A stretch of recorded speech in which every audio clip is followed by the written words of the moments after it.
I don't know why I felt like rewatching Blade Runner Director's Cut the other day, but obviously as soon as I did, I thought I've got to watch Blade Runner 2049 again now. Fair enough, yeah. And it certainly loses something watching it at home as opposed to when I saw it on the big screen.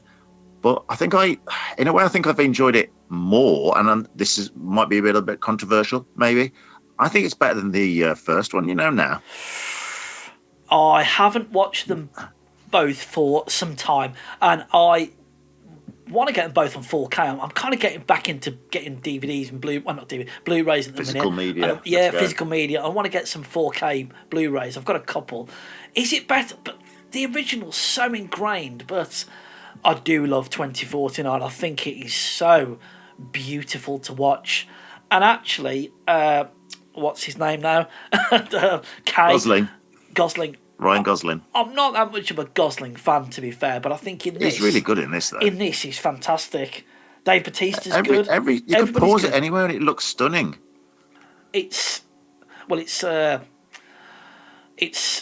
Rob, I'm dying here. Help me, the director. What's his name? Denis Villeneuve. Denis Villeneuve. He makes films that are just beautiful to watch, doesn't he? They're just a joy to behold. I think it's so good. It's so good because it's got the same. Because it's a sequel, so it's like the other one, and it's paced. It feels like a little bit of it's like a hard-boiled detective story plot to it. But then, I don't know if what people think of it if they've not seen the first one, because I think there's that emotional investment with me watching them fairly close back to each other, seeing this suddenly big time jump, and then what happened to Rachel. I just found it, I found it a lot more moving watching it straight after rewatching the first one. I really enjoyed, and obviously, so I watched this at home. I didn't get a chance to see it at the cinema. Can't remember why. Bought it on Blu-ray, I think it was. Watch it at home.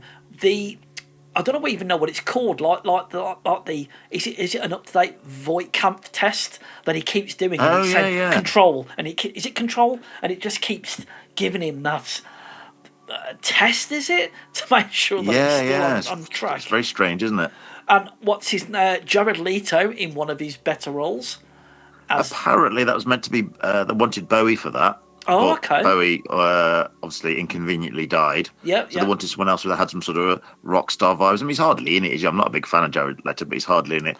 Well, I felt like sort of watching it second time as well that it's almost not really clear who are good guys and bad guys. No, because because the police officer wants to get this child that's been born from a replicant, because she just thinks it'll just be chaos. So you can kind of think, maybe that's a sensible thing to do.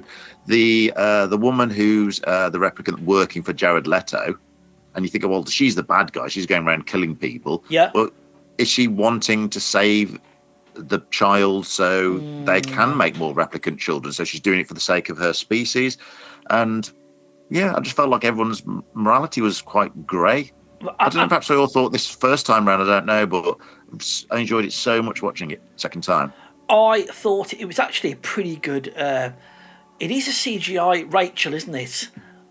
Yes. Yeah, I thought that was done really well. When you get some, and it's like... I'm trying to think of an example. A little bit like when they did Princess Leia or Grand Moff Tarkin. They're good, but they're always off, aren't they? Uncanny Valley. Well, I think that even though there is something slightly off, I think there's always a part of your brain that knows that's not, her anymore. But, mannerisms and the fact that she's slightly off, it's fine because she's kind of like I feel like she's almost not like a fully formed replicant. So that works. At first, I found it a bit jarring when they've got all these amazing costume designs, and then when they catch up with Rick Deckard, he's wearing like jeans and a t-shirt. And it's almost like he's not put his Harrison Ford's turned up on set without actually putting his costume on. Does he need to be in the film? Didn't bother me second time. Does he need to be in the film? Does that character need to be in it? I find the closure of him. There's a tragedy of him to try and keep his daughter staying away, I think, is quite moving, and then he's reunited with her at the end, and the way actually the bit the bit where it ends, where he's like reunited with his daughter at the very very very end. It reminded me of the end of Monsters Inc. When the door opens up and Sully sees Boo again, and it's just like, oh, they're reunited. Has anyone ever done a Blade Runner 2049 Monsters Inc. Connection there? honestly, the endings of them both, same vibe at the ending of both. It's crazy. Brilliant. I love it. So go on then. Is it worth watching? Of course it is.